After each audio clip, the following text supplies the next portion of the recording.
Let's get it. Shake it like understand who I is. Not that many gon' do it like this. Bob your head, we can hear my shit, but I'm on my shit. I has no chill, I'm who I are. Hey everyone, welcome back to TDG News Break. Got another story for you guys. As you guys can see, still the same shirt, so still the same day. This is still Super Bowl Sunday. And as I said before in the other video, that these three news stories that I'm putting out, they aren't happy ones, but they're more stories that you can hopefully learn from. All right, so I'm going to jump right into it. But before we do, like I said, just go ahead and hit that subscribe button. If you haven't, just take a second, hit the like button, and don't forget to comment for me, okay? So, Iranian 17-year-old beheaded by her husband after she fled to Turkey was tracked down before she was dragged back home. So there is a little bit of graphic content. I have read the story. The graphic content is blurred. You're not going to see too much. But let's hop right into the story. Okay, guys? Like I said, if you guys don't want to stick around for a story like this, I don't blame you. But like I said, it doesn't show anything that will turn your stomach. So an Iranian teenager who was beheaded by her husband after she fled to Turkey was reportedly tracked down with the help of authorities. Mona Hedari, 17, was dragged from a car outside the family home in Iran and butchered by Sajjad Hedari, who was also her cousin. That's right, I said it was her cousin. Excuse me. I guess that's something that happens over there. I'm not aware of it. I don't know how their customs are as far as who you can and can't marry. I know the very basics that we might touch on a little bit later, but she was murdered by her cousin. She was killed after being found in Turkey by her father, identified only as Javad. So he filed a complaint with police in Iran, who then gave him her address, according to reports in the Iranian media. The father is said to have then traveled to the country with a translator and all the paperwork necessary to bring her back home, where she was then murdered to avenge the family's honor. The victim was just 12 when she was married to Sajjad and had a 3-year-old son with him. Authorities have arrested the husband and his brother on charges of killing Mona in revenge for adultery and leaving him. Gruesome footage showed the husband grinning as he held a knife in one hand and carrying what was said to be his wife's decapitated head in another. So this picture I'm going to scroll down to, I believe, is the husband walking with her severed head. It is blurred out. Once again, just giving you a quick disclaimer. Not going to stay too long in the picture. No, sorry. This is actually just a picture of when she was alive. So this was Mona. Looked like a nice girl. Blurb reads, an Iranian teenager was beheaded. We read all that, so we'll skip past that. So this is the picture of her husband, cousin, holding a knife. And apparently holding her head. It's blurred out. You can't see it too well. And it just seems like it's something that, I don't know, there was no remorse. Like he felt like he was proud to be doing this. No shoes on even. The incident has shocked many people in Iran, with the legal age for marriage R13. Once again, the Daily Mail, their editors are terrible. So if it doesn't sound right, it's not me. I'm reading it verbatim. Their editors are terrible. The incident has shocked many people in Iran, with the legal age for marriage R13, and women are compelled to wear a head covering in accordance with Islam. Speaking after his daughter's death, Javad defended the decision to force his daughter to marry at such a young age and added that the domestic violence she had allegedly fled from was normal. Probably most people who are listening or watching this, we all live in America, and it's weird. It's a weird sentence to even say that the domestic violence was normal. Why should violence be normal, especially domestic violence? Why would that be considered normal? Like it's okay. I don't know. But like I said, different country, different customs. And part of the reason why I wanted to do this story is we have ladies that feel that they're being oppressed here in America, and they don't have the same equal rights, and things aren't fair. And this is just to kind of show people that you live in a first world country, and some of the things that you're not happy about or saying that there's issues with, you have to take a second and think, are these actual issues, or am I just being upset about something because I can be upset? Because apparently here in Iran, there's the custom of honor killings, that if you're doing something that dishonors the family, they can come after you and kill you. They can take your life. That doesn't happen here in America. Also, the fact that she was, I believe, 13 when she got married, and she had a 3-year-old son. So she died when she was 17. So somewhere between 13 and 17, she had a son. So let's just assume she was 17. She probably had the kid when she was 14. So at 14, we all know the age of consent. I think the lowest age of consent in America, depending on the state, is 16. And once again, this was her cousin who was also her husband. And that, best of my knowledge, typically doesn't happen here in America. So it just kind of, like I said, puts things in perspective of the rights that people are fighting for here, or that the ladies are fighting for here. And I'm purposely skirting over the word. You guys know the word I'm talking about. It's supposed to mean equality, basically, but some are using it for only the empowerment of a certain gender. But I'm for equality for all. Speaking after his daughter's death, Javad defended the decision to force his daughter to marry at such a young age, and added that the domestic violence she had allegedly fled from was normal. He also claimed that the husband had worked hard to provide for his young wife. There isn't any description of the type of domestic violence that she experienced that caused her to run away. The father described Sajjad as a good husband, saying that he worked hard and provided her with the best life.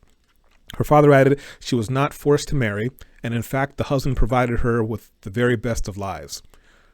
I find it hard to believe at 13 she wasn't forced to marry. But what do I know? And I wasn't there. It's true there was fighting between them, and sometimes there was violence, and she would return home.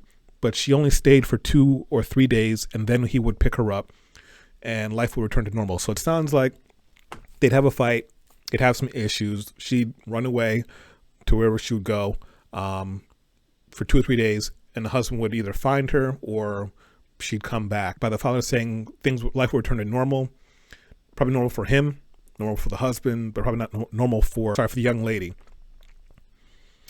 So let's see here. So this is Mona in the middle, with her father Javad on the right, and her uncle Amin on the left. But I don't think that was her. No, because her husband was her cousin. These fights between husband and wife are completely normal, and I don't think there was a problem, as she did not ask for divorce. Pretty sure that women aren't allowed to ask for divorce because of how it is socially, how people look at that, and how they'll be treated afterwards once they get divorced.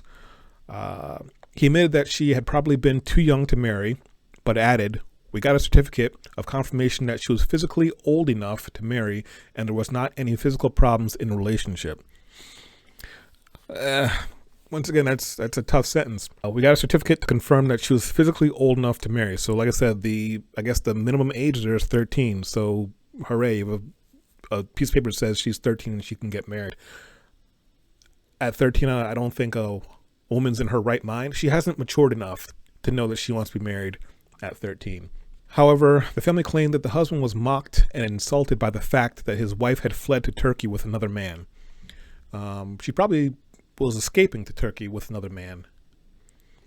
Images of her grinning husband allegedly holding the decapitated head of his teenage wife in one hand and a large blade in the other shocked the world after he allegedly took part in the honor killing with his brother.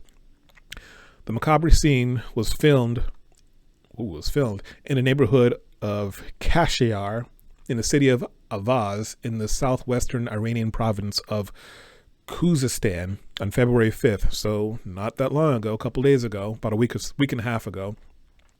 The Women's Committee of National Council of Resistance of Iran, NCRI, said that every time Mona expressed a desire to divorce him, so look, she's just expressed a desire to divorce him, but the father was saying that, hey, she didn't divorce him, she didn't go through with it, but we're getting a different story from this NCRI council.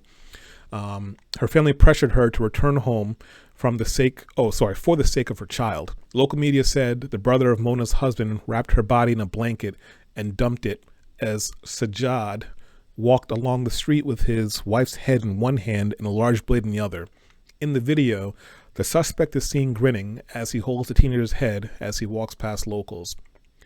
The Chief of State Security Force, SSF, said the motive for the killing was family differences. Meanwhile, the state-run news site Rakhna was reportedly shut down for publishing the story and the footage at the time of the incident. So we got here, this apparently is a picture of Mona, their child, and the husband